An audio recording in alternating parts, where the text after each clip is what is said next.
வணக்கம். ஆஸ்ட்ரோஜன் நேயர்களுக்கு என்னோட வணக்கம்.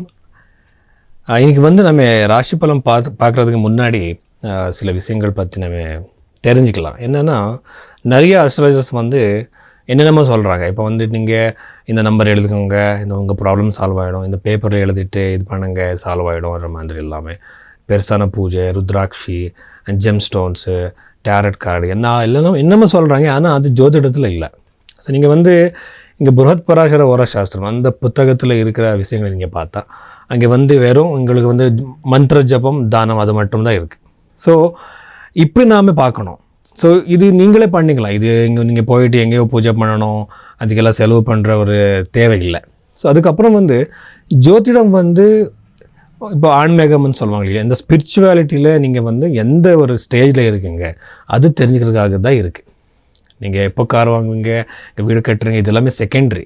ஸோ இது பார்க்குறதுக்காக இது என்ன இருக்குது, இப்போ ஜோதிடம் என்ன சொல்கிறதுன்னா 3 வகையான கர்மங்கள். எப்படின்னா கிரியாமான கர்மம், சஞ்சித கர்மம், பிராரப்த கர்மம்னு சொல்லுவாங்க. ஸோ அந்த கர்மத்தினால தான் நமக்கு இந்த வாழ்க்கை கிடைச்சிருக்கு. இந்த வாழ்க்கையில் அது எல்லாமே நம்ம சேஞ்ச் பண்ண முடியாது. அந்த கொஞ்சம் தான் கண்ட்ரோல் இருக்குது நம்மளோட கர்மத்தினால. ஸோ அந்த கண்ட்ரோலுக்காக நாம் சில மந்திர ஜபம் இதெல்லாம் பண்ணால் கொஞ்சம் கம்மியாகும். இப்போ எப்படின்னா மழை வந்துட்டுருக்கு, ஆனால் அது நாம் தடுக்க முடியாது. ஆனால் ஒரு அம்ப்ரெல்லா நாங்கள் எடுத்துகிட்டு போக முடியும். அது நம்ம ப்ரொடெக்ஷன் பண்ணிக்கிறதுக்கு என்ன பண்ண முடியும், அதுதான் இம்பார்ட்டண்ட் இங்கே. ஸோ இதனால் என்னன்னா, நிறைய பேர் என்னென்னமோ சொல்கிறாங்க இல்லையா, அது நம்பாதீங்க. ஸோ உண்மையான ஜோதிடம் என்ன இருக்குது அது மட்டும்தான் நீங்கள் நம்பணும். லக்னத்துலேருந்து ராசிலேருந்து எல்லாமே ஜாதகம் பார்த்து நாம் அந்த ப்ரெடிக்ஷன்ஸ் கொடுக்கணும். அது கொடுக்கணும்னா ரொம்ப டைம் வேணும். ஸோ அதுக்காக நீங்கள் இங்கே கீழே இருக்கிற இந்த நம்பருக்கு கால் பண்ணுங்கள், கன்சல்டேஷன் எடுத்துக்கோங்க, உங்கள் டீட்டெயில்ஸ் அனுப்புங்க. நான் டீட்டெயிலாக பார்த்து உங்களுக்கு நான் ப்ரெடிக்ஷன் கொடுக்குறேன். சரி, இப்போ நாம் ராசி பலம் பற்றி பார்க்கலாம். கும்பராசியில் பிறந்தவருக்கு இந்த அக்டோபர் மாதத்தில் இருக்கிற இம்பார்ட்டண்ட்டான ஈவெண்ட்ஸ் என்னென்ன நடக்கும் என்ற மாதிரி நாம் பார்த்தா, இந்த ராசியிலே ராகு கிரகம் இருக்கிறது. இது ரொம்ப ஒரு மிக்சடு ஒரு ரிசல்ட்ஸ் கொடுக்குற ஒரு பொசிஷன். நிறைய ஜோதிடர்கள் இந்த கிளாசிக்ஸில் எல்லாமே என்ன எழுதிருக்குன்னா, ராகு கிரகம் அந்த சொக்ஷேத்திரம் கும்பராசின்னு சொல்லுவாங்க. அப்படி இருக்கும்போது ஆனாலும் கூட அது ஒரு பாப கிரகம் இல்லையா, அது நல்லது நம்ம எக்ஸ்பெக்ட் பண்ண முடியாது. ராகு கிரகத்துக்கே இருக்கிற நிறைய குவாலிட்டிஸ் இருக்குது, நெகட்டிவ் இருக்குது, பாசிட்டிவ் இருக்குது. அப்படி நம்ம பார்த்தப்போ ராகு கிரகம் கண்டிப்பாக mental issues, anxiety problems, negative thoughts இதெல்லாமே கொடுக்குற வாய்ப்பு அதிகமாக இருக்குது.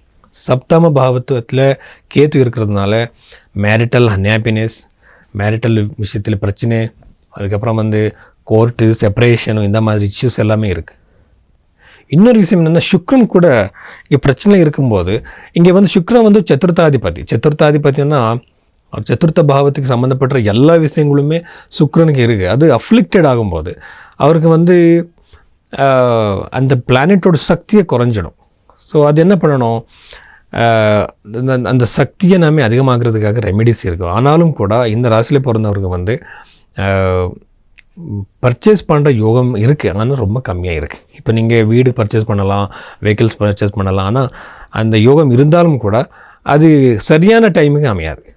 இந்த மாதிரி பிரச்சனைகளெல்லாம் இருக்கும். அதுமாதிரி செகண்ட் ஹவுஸில் 2வது வீட்டில் சனி இருக்கிறதுனால நீங்கள் இன்வெஸ்ட்மெண்ட் பண்ணவே கூடாது. எப்படின்னா, எவ்வளவு இன்வெஸ்ட் பண்ணாலும் கூட அதுக்கு நீங்கள் ரிட்டர்ன் கிடைக்காது உங்களுக்கு. அதுக்கப்புறம் கண்ணுக்கு சம்மந்தப்பட்ட பிரச்சனை, காலபுருஷ குண்டலின்னு சொல்லுவாங்க.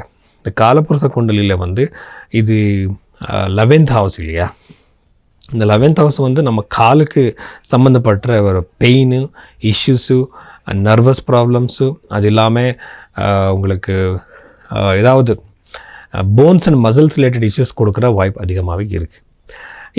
இன்னொரு விஷயம் என்னென்னா, சந்தானத்துக்கு சம்மந்தப்பட்ட பிளானெட் குரு கிரகம் பஞ்சமஸ்தானத்தில் இருக்கிறதுனால உங்களுக்கு கண்டிப்பாக ஹாப்பினஸ் இருக்குது. எப்படின்னா, சந்தான யோகம் கண்டிப்பாக கிடைக்கலாம். ஆனால் நிறைய பேர் ராசி மேலேயே பார்ப்பாங்க. அப்படி பார்க்கக்கூடாது. ஒரு சந்தான யோகம் பற்றி நம்ம பார்க்கணும்னா பஞ்சம பாவம் பார்க்கணும், பஞ்சமாதிபதி பற்றி பார்க்கணும், க்ஷேத்திரஸ்புட்டம் பீஜஸ்புட்டம்னு சொல்லுவாங்க.